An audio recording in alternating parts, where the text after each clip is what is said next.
Welcome to episode 2 of my podcast, tentatively titled Confessions of a Gen X Activist, or Confessions of a Gen Xtivist, or Confessions of a Burnt Out Douchebag. Regardless, I thank you for tuning in. This podcast is a perspective on activism throughout the 1990s to present day from my own personal perspective, inspired by a conversation that I had with my son Maxwell, who's 14 right now. Last summer we were camping and telling him some activism stories. He thought it was pretty cool, so he suggested I make a podcast, and after much deliberation over 14 months, I have finally started recording this podcast series. Now, I'm happy to report that it's going well so far. This is episode 2, and I put up episode 1 already. I didn't think I would. I'd wait till I had a few episodes in the can before I started posting. A little bit apprehensive to do so, but of the 7 people, maybe 5, who've given it a listen or a watch so far, I've got one fairly decent review. Thanks, Dave. Appreciate that very much. Where did I leave off? I left off last show. It was 1992. And let's see, we'd got back from the Greenpeace 20th anniversary in 1991. 1992, we started doing a bunch of activism in and around Edmonton, some banner drops and different things. On a personal level, I was starting to become inspired and even radicalized, if you will, even more radical than what would be considered Greenpeace activists, who in the mainstream were considered fairly radical. We weren't very well liked by mainstreams, called tree huggers and eco-terrorists and this types of things. So that didn't bode well for us. But there were even more radical organizations out there for the environment. One I'd mentioned on the first episode, the Sea Shepherd Society, that was founded by Paul Watson after he was unceremoniously kicked out of the Greenpeace organization back in the mid-70s for his more confrontational approach to nonviolent direct action, where he had ran into some encounters with sealers out on the east coast of Newfoundland, Canada, back in the mid-70s. So that was a fairly high-profile campaign back then. And again, it's documented in this book, which it's titled Warriors of the Rainbow. And you can see that, but I apologize for the listeners of this podcast. Last episode, I'd shown the book, but I don't think I read the title of the book, so it might have been a little bit confusing. Anyways, I was referencing this book that I picked up in 1991, Vancouver, during the 20th anniversary of Greenpeace, and it's titled Warriors of the Rainbow, A Chronicle of the Greenpeace Movement by Robert Hunter, who is one of the founders of Greenpeace. Here's a picture of him and Paul Watson blocking an icebreaker for the SEALs expedition, and they were also instrumental in the early campaigns to put their bodies in between giant whaling ships and whales in the Pacific Ocean, which brought international attention to the issue of whaling and ultimately ended with an end to commercial whaling in the world. Amazing. How amazing is that? Now, whaling is still continued to this day under the guise of science. So big whaling countries such as Iceland and Japan, they've kept it up. They're murdering whales. So that's what they do. Now, this is apart, of course, from indigenous whalers in the north and on the coast of the world. Indigenous peoples that have done so culturally as a means of survival for generations, untold countless generations and thousands of years. So that's outside of that activity. Anyways, the whaling and such and the Greenpeace movement. So I was up into 1992 talking about things, and then I was reminded of Clayoquot Sound. So part of the early environmental movement, but it was actually it was like a second coming or maybe a third coming of a modern environmental movement, the first of which it could be argued started around the first Earth Day of 1970, 2 years after Rachel Carson's Silent Spring book had been published, which is credited for sparking a lot of the North American environmental movement, because what it did is highlight the deleterious effects of DDT, a chemical used in pesticides. Those pesticides were harming eggshells of birds, essentially, and making them thin, and ultimately making it very difficult, if not impossible, for them to reproduce. So numbers were dropping rapidly in bird populations. These puzzle pieces were put together by Rachel Carson. She published this book. The modern, I guess, environmental movement had come of age again, and as a result, through the 1970s, we seen some improvements of the situation. We've seen an improvement of localized air quality, where before that there was a tremendous amount of smog in North American cities that I guess would rival other cities around the world for localized air pollution. So I guess we got our first local air pollution standards had come in, pollution standards for automobiles and for power plants and these types of things. Coal-fired power plants, especially dirty, and we would later learn that these power plants were a major contributing factor to acid rain. The largest effect felt on the east coast of North America, throughout the United States and Canada, as that's where the largest percentage of the population is. So, let's see, 1992, we want to relate this to what was going on back then in the early 1990s. Like I said, the environmental movement sort of had a renaissance in the late 1980s. I was speaking with my neighbor last night, and she was remarking how, as a young child in 1990, they were starting to learn about the 3 R's and the importance of protecting the environment. So these things were starting to come back into cultural knowledge, if you will, and become popular. So I guess I got swept up in that in the late 80s and early 90s, and then really swept up in it with working with Greenpeace as a fundraiser. Now, fundraising door to door, it wasn't exactly the kind of glamorous activism that we were learning about in our pamphlets and our newsletters from Greenpeace and our daily debriefings, which involved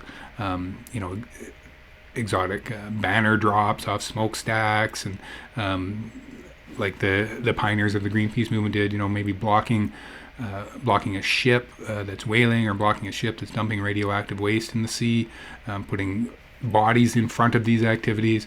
Maybe it's clogging or putting a stop on a discharge pipe from a chemical factory or a pulp mill that symbolically show that we want to stop this pollution.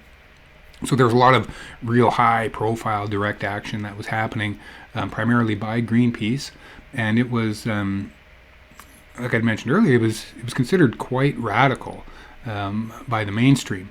Now, through that, we were also getting.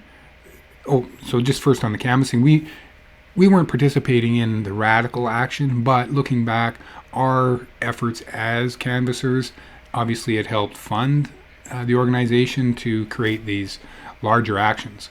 But that being said, myself and some of my friends really craved those bigger actions, right? Really getting into it, taking direct action, putting our bodies on the line, doing these types of things. So that first came to fruition for myself in 1993 with regards to Clayoquot Sound. It was a mass arrest event. In fact, at the time, it was the record-breaking massive arrest. It was the largest mass arrest in Canadian history at the time. Nearly 900 people had been arrested that summer, Clayoquot Summer, also known at the time as War in the Woods. Now, this was surpassed recently in 2021 by mass arrests also on the west coast of Canada in Fairy Creek. Again, trying to protect the forests. So going back and back and back again to 1992, even farther back, I guess, to 1991, before I get into the Clayoquot Sound story, I just want to give you a little bit more context, Max, about the Greenpeace office that had started out when I first started canvassing there. They were sharing an office space in the garage out back of the Environmental Resource Center, which was located approximately 105th Street and Saskatchewan Drive here in Edmonton. and sharing space with the Toxic Watch Society, headed up by Miles Kitagawa at the time. Amazing, amazing campaigner and activist in his own right. Featured, interestingly enough, in my first documentary film a few years later. I'll get to that, I'm sure. So, after a short stint in the garage, Greenpeace moved its location to the second floor office above the high-level diner and that funky little cafe whose name escapes me. There's a high-level diner, and there's that red bike shop. Across the street, there's a dentist now. It's half a block north of the Garneau Theatre. All of you here in Edmonton know it. Max, I'm sure you know it. It's right at the south side of the high-level bridge. And in that office, we would show up at work every day at 2 o'clock. We'd head out about 4 o'clock to canvass and knock on doors and raise money between 5 and 9, and then usually wrap up around 10 or 11 o'clock that night. So it was a full-time job. We were pulling down $40 a day, should we make quota, and 40% above quota. So I was doing all right. I averaged usually close to double quota, so that was pretty decent money back in the day. I guess I could take home it's like $1,500-$1,600 a month on the gross, maybe $1,200. Now that wouldn't be a whole lot for a week's worth of wage. Interesting thing that we would do at the Greenpeace office every day is we would have debriefs, and we would often have guest speakers come in. Now, I would mention on my first episode the guest speaker, Bob Hunter. He was the author of this book here, Warriors of the Rainbow. He came in as a guest speaker when I was at the Toronto Greenpeace office a little bit later in my adventures. So one day, one of the guest speakers that come into our Edmonton Greenpeace office was a gentleman called Tucker Gomberg. I'd never heard of him, never seen him before. He was introduced as a local bicycling enthusiast and environmentalist, and I think he'd already started up the Eco-City Society. But again, I was fairly new. I wasn't yet connected with all the people and the organizations and the movement on a larger scale here in the city of Edmonton.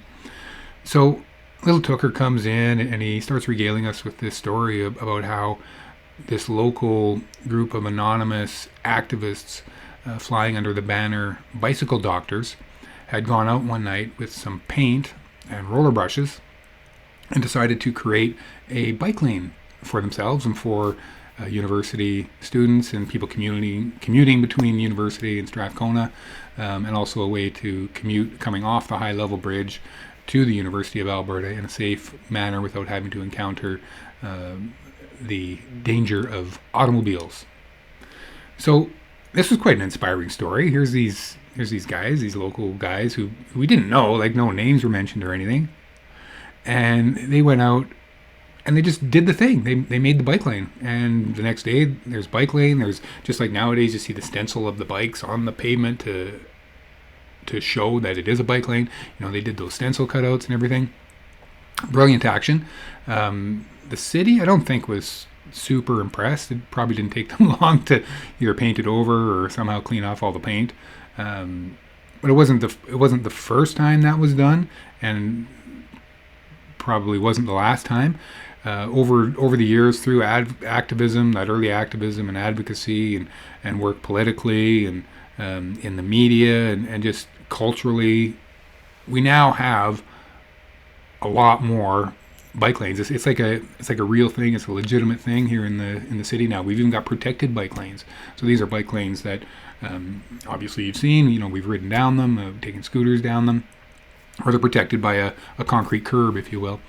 So that makes it obviously much safer for cyclists. So in the city of Edmonton, we were very blessed to have Tucker Gomberg and his partner Angela Bischoff and friends of theirs, the Bike Doctors, who took it upon themselves to create bike lanes that didn't exist. The city wasn't in any hurry to create any on their own, so they basically did it themselves, the DIY movement. Very inspiring. And in fact, it was at that time that Tucker shared a little personal story, how his favorite trail in all of Edmonton was a little dirt path in between the southwest sidewalk of the high level bridge and street level up by the high level diner. There was a tiny little dirt path that weaved through some overgrown bushes and caragana bushes and trees and stuff. You couldn't really see it, but once you got in there, it was very nice, and you almost felt like the city didn't exist. Now, Max, we've been down that trail before. I think I told you that particular story. It's a paved trail now, but maybe one day we'll get a marker on there delineating it. Tooker's Trail. Maybe somebody could just paint something there that says that. Painting, obviously that's a theme. It was done to create the bike lane. I participated in a little bit of painting myself. Like I said, I was getting radicalized a little bit by Greenpeace and through learning of other more radical organizations. I mentioned the Sea Shepherd Society. There's also an organization that I'd heard of called Earth First, and they were very radical. Their whole thing was monkey wrenching. I think it was all born out of the idea of a book by, I hope I get this right. I didn't research this. Abby Hoffman, the Monkey Wrench Gang. Does that make sense? At any rate, it was taking direct action to a next level. One of their signature moves was to spike trees. So that's what they became known for, and it was a big deal. So activists would allegedly hammer like a railroad spike, like a giant spike, into a tree, or several trees, if you will, of a forest that was slate to get cut down, and then notify the loggers, of course, and the logging company that it's not a good idea to go into that forest and cut down those trees, because your workers may experience these spikes in the trees. They're cutting them down, and it could cause damage to equipment, injury, or death. I don't know if this was that. I don't know if this was that popular of a tactic, or if it even actually worked, but it sure made a lot of news, and it could be that it was being whipped up in the news and in the culture as a way to demonize environmental activists and make us really seem like the bad guys. And this would play out over the years. We were officially designated, I say we, environmental activists were officially designated as terrorists in the early 1990s, or late 1990s, somewhere in there. So these types of things still follow me around and still leave a little bit of paranoia, if you will. It's like, wow, they kind of had my number back then. I have to know that I was in a file, and of course I was arrested by the RCMP in '93.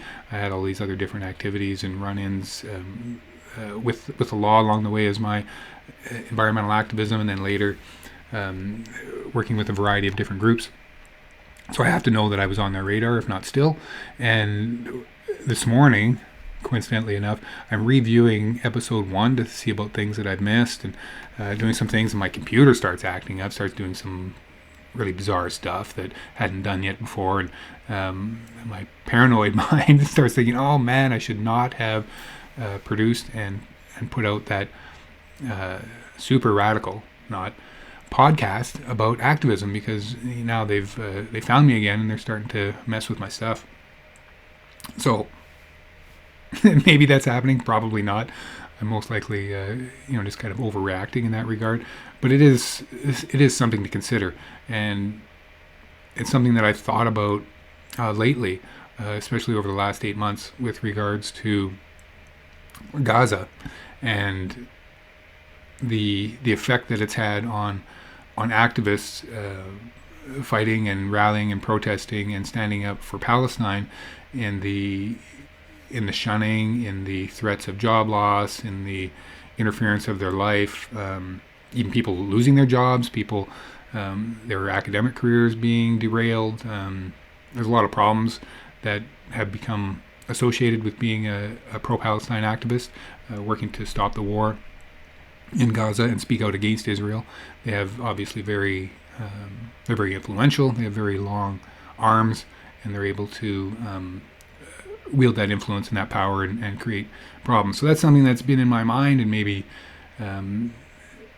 contributed to me not being a part of the pro-Palestine activism and protests and that have been taking place since they went to war with Gaza back in October. Anyways, that's all on the side. I don't want to get too derailed from what my Oh, well, I guess it's not really a derailment. It's just kind of a personal thing that activism, it has its consequences. It's going to it's going to cause one to stick out. So if you want to fly under the radar and not be noticed in this world, don't be an activist. If you do, if you're not afraid of being out there in the world and having a target on your back, if you will, then definitely be an activist. Now, I swing between these two extremes, where I've had no problem in the past putting my face forward, and right now I'm putting my face out there on this topic. I've run for office before. I've been arrested. I've been in the media. I've been in protest. I've taken direct action. I've locked down. I've done a number of these different activist things over the years, and it's brought some heat, certainly, and it's also brought a lot of emotional and mental turmoil.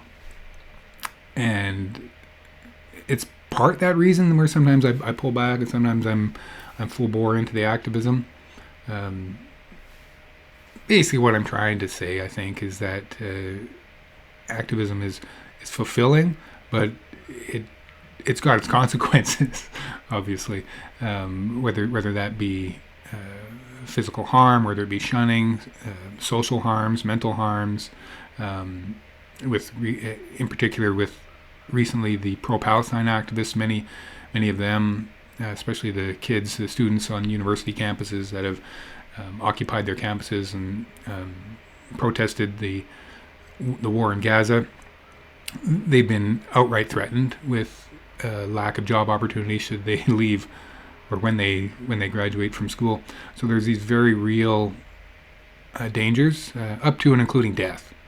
Now, activism, journalism, and trade unionism, or union organizing, labor organizing, these three things, sometimes together, sometimes independently, are some of the most dangerous occupations and hobbies, if you will, that people can partake on this planet. Again, looking back to Israel recently, dozens, if not 100 or more journalists have been murdered by the Israeli Defense Forces in a very short period of time. It's not uncommon to hear stories of labor activists, other parts of the world, not so much in the West, where we're murdered outright, but Central, South America, Africa, Asia, Eastern Europe. Being a labor activist is detrimental to one's health. Now, this is because labor activists, environmental activists, and journalists, quite frankly, find themselves butting heads with corporate powers, with governments, with capitalists, with the status quo, people that want to continue business as usual, exploiting people, expropriating resources, extracting the wealth from the land and the people and the environment for their own enrichment, to keep this whole society, this whole civilization rolling along. So people that stand up to that obviously run into some issues. History is replete with the consequences that activists, journalists, and labor organizers, anyone that stood up to power, you're gonna get your consequences. Now, that being said, I've been a journalist, I've been an environmental activist and a labor organizer. I've been assaulted. I've had my life threatened, but none of that. That's all super minor in comparison to trying to do any of this work in anywhere but the West or the developed world, right? Where the rule of law might not be quite as forgiving for such activities that are happening. Okay, I got off on a little bit of a tangent there, as can sometimes happen. Let's fast forward to 1993. I was no longer working with Greenpeace or the Western Canada Wilderness Committee. I was floundering a little bit, not sure what to do. Working part-time with my dad. He was running a singles dance at the time, so every couple weeks we would rent a hall and buy some booze and make some food and play some music, and people would come and pay for the pleasure of listening to canned music. It was all right. Kept my dad busy, and it gave me something to do on a part-time basis. And we even worked together a little bit. He set up a dating service. So I was his assistant in starting up that business. It wasn't a success. It didn't fly very far until it fell to the ground. But during those adventures of working the singles dances and working with my dad on his singles club, I had met a woman, an older woman. We became friends, and we were, kind of chat buddies. There was nothing, no love interest, no sexual interest that was happening at all. Well, we kind of became pals. And that summer, when it was time to go out to Vancouver Island to participate in the Clayoquot Sound War in the Woods blockade, this woman came with me. So we ended up hitchhiking out together to Vancouver Island. And she stayed behind, I think, in Duncan Lake, meeting someone, and took off on her own little adventures. And I ventured off onto Clayoquot Sound, arriving up there, it must have been early August of 1993.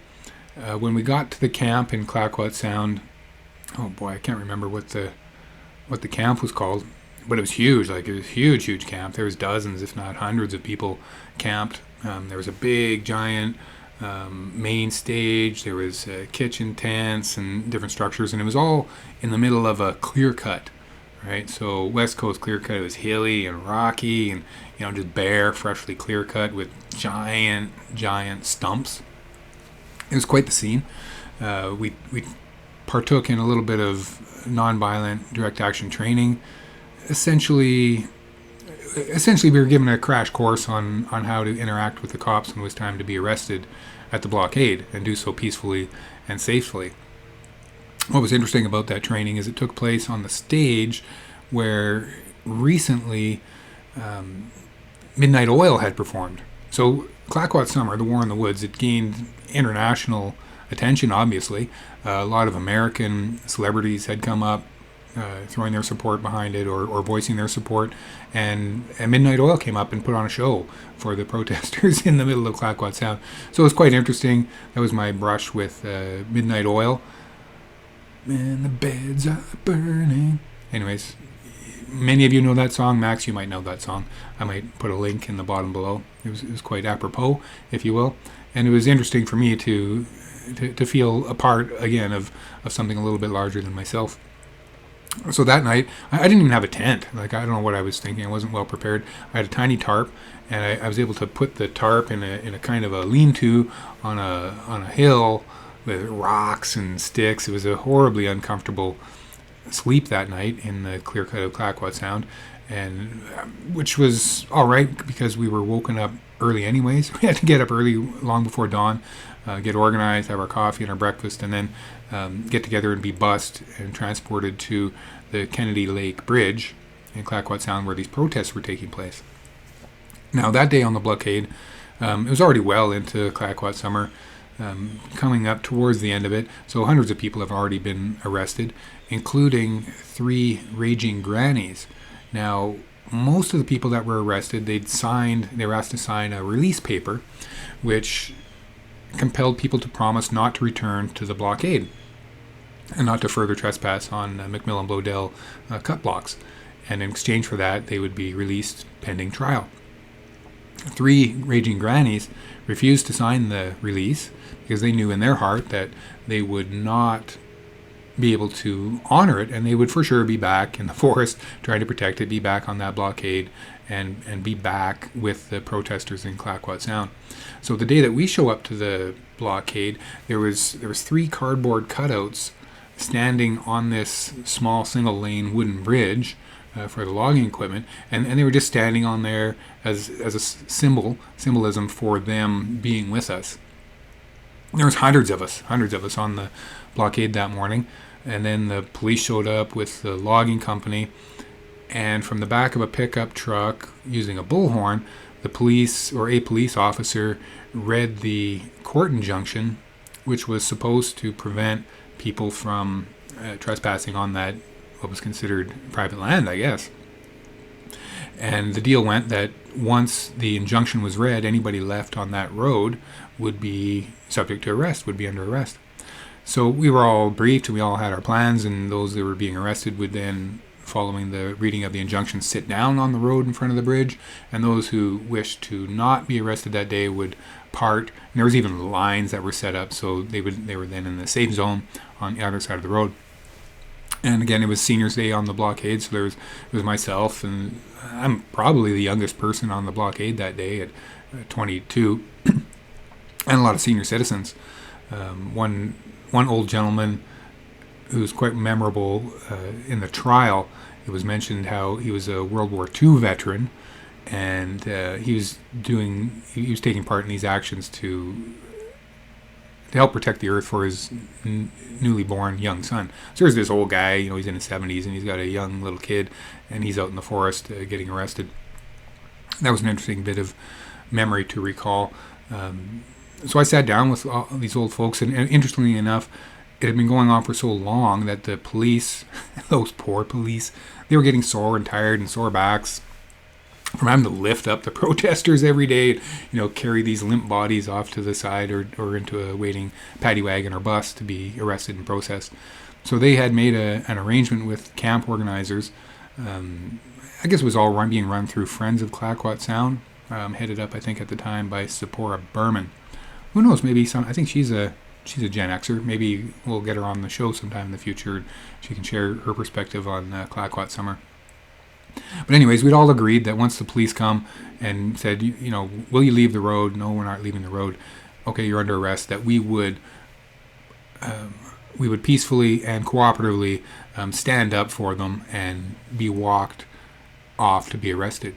And then walked off, and then we were walked across the bridge. We had to cross the bridge. There was a bus waiting on the other side for us. We were all loaded up onto this bus, and then we had to sit on this bus in the rising sun and the rising heat of the day as we watched truck after truck after truck and logging equipment just keep pouring across this bridge and into the forest to continue cutting down the forest that we'd just been arrested to protect. So it was a little bit of a demoralizing situation.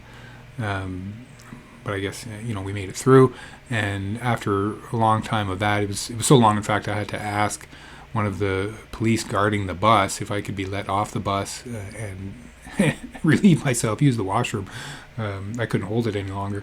So that was kind of funny. They were accommodating. At any rate, after all the logging trucks went into the forest, our bus went back across the bridge, and the hundreds of people that were with us in the morning were still there waiting and giving us lots of applause and fist pumps and hoots and hollers as we were carted off down the logging roads back onto the highway and over to Ucluelet, which is a town on the west coast south of Tofino. Ucluelet was more the worker-centered town, and Tofino up the coast was more the tourist-centered, sort of hippie central kind of a town, where I'd ended up after. But first we're in Ucluelet. We're being processed, fingerprinted and photographed, and given the release form to sign, promising that we wouldn't go back to the blockades, etc. And I was fine with that. I did my thing. I made my point, and from there, I went to Tofino. Still didn't have a tent. Had never been on the beach before. Never seen the Pacific Ocean really, except for Vancouver briefly. And found the beach. It was beautiful. Set up my tarp and slept on the beach that night. But hadn't accounted, because I'm dumb. I'm like from Alberta. Didn't have a lot of practical science knowledge or experience. I hadn't accounted for the tide. So it was quite a shock for me to wake up in the middle of the night and have the ocean very, very close to my tarp on that beach. Thankfully, I wasn't farther down towards the ocean when I decided to set up my little sleeping arrangement. So after that experience, I realized, wow, I'm not really cut out for this wild camping on the beach, and maybe that, or I needed a rest. So I took shelter the next night in a backpackers hostel in Tofino, which I was glad that I did, because a giant storm came through the west coast of Vancouver Island that night. A wicked, wicked storm. In fact, it was so bad that it destroyed the camp, the Clayoquot Sound, Friends of Clayoquot Sound camp that had slept in the 2 nights previous. Had ripped apart the tents. There was stuff scattered all over the clear cut. So I'm glad I missed out on that storm. I didn't have to tent through that. But that was my experience going out into the forest and fighting, being arrested by the RCMP as part of the largest mass arrest in Canadian history, which resulted in my first criminal record. So it was a criminal record for me, and a criminal record for Canada, and a criminal record for the environment. So criminal records. We broke some criminal records. You know what? Truthfully, it might not have been, probably most definitely wasn't my first recorded criminal activity, but certainly was so with regards to environmental activism, and something that I hold on to and I'm quite proud of. So that was that, and now I don't know, where are we? Like, we're in 1993. Oh, so interestingly, in 1993, as I was working with my dad, as I was kind of floundering what to do next in my life, I had I thought, well, maybe I should go to school. Maybe I should get some training, but I didn't know what I wanted to do. So I went exploring. I went to Grant MacEwan Community College at their campus down in Mill Woods, which I believe the building is still there, but it's no longer a MacEwan campus, just beside the Lakewood Transit Center, which Edmontonians would know. The rest of you listening have no clue what I'm talking about. At any rate, I go down there, and I was just kind of looking around, and I come across a pamphlet on a table as I sat down and open it up, and it was about AV communication. So it was photography and videography and radio production and graphic arts. I thought, wow, that sounds really cool, really interesting. I think I'll do that. So on an impulse, I signed up for the AV Communications course. It was a 2-year diploma course. College diploma? Yeah, 2-year diploma course at Grant MacEwan Community College. And I got enrolled, and I applied for my student loans, and I was all set to go for September of 1993. Now, I had been working in June, July, and that spring, trying to save up some money for school. Like I said, I had my student loans put in place. But come July, I'd spent a lot of my summer money just hitchhiking out to Vancouver Island and Victoria and Vancouver and back to take part in that protest, that mass action. So I get back to Alberta, I guess sometime mid-late August, and quickly have to find a place to live, rent an apartment, and get ready for my first day of college. September 1993 at Grant MacEwan Community College. And I was one of the very first students. The school was brand new. It just opened that fall. So I was the first cohorts, first students, one of the first students to study at that Grant MacEwan Community College, which now is called MacEwan University.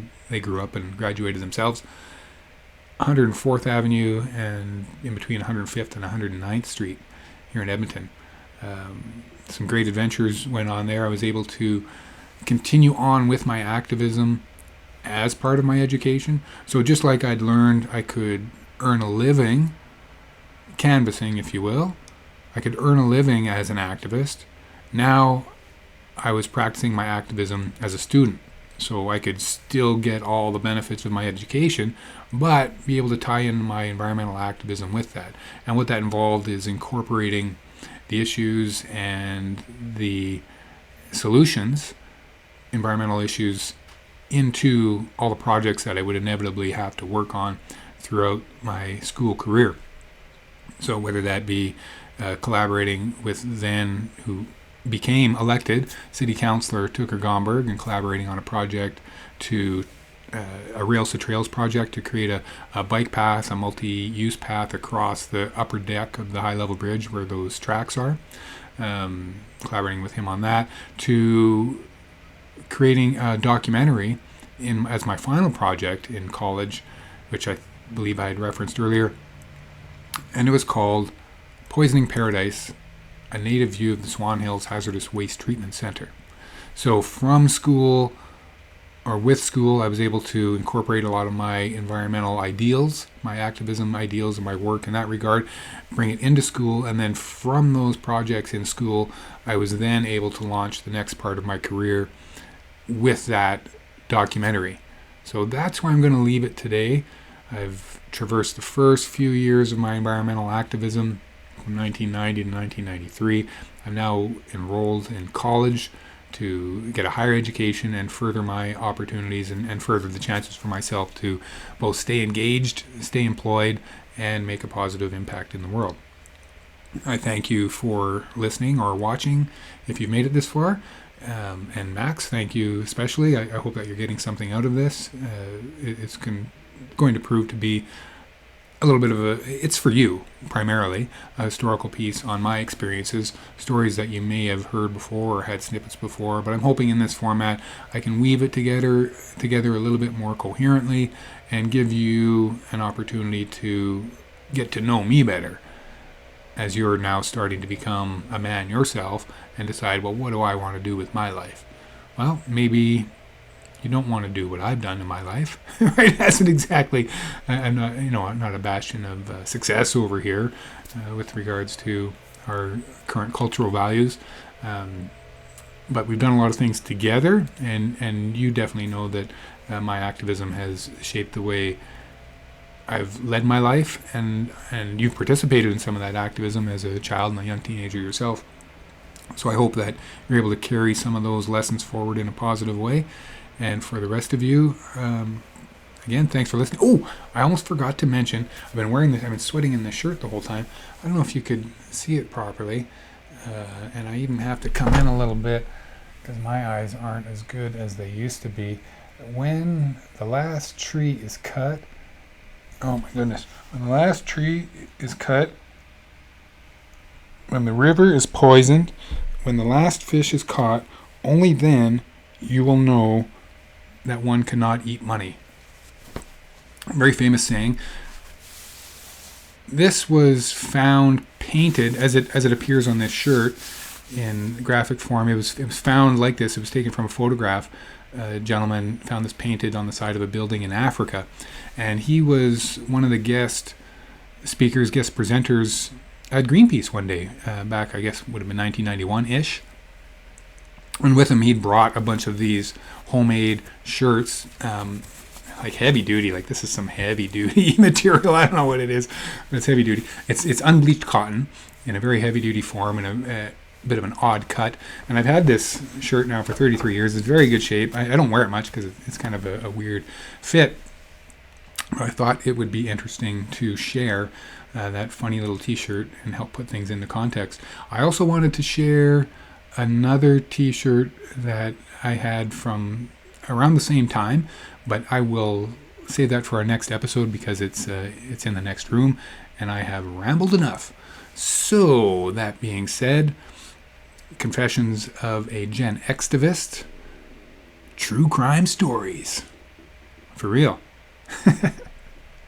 Episode 2. Thanks for listening. Adieu.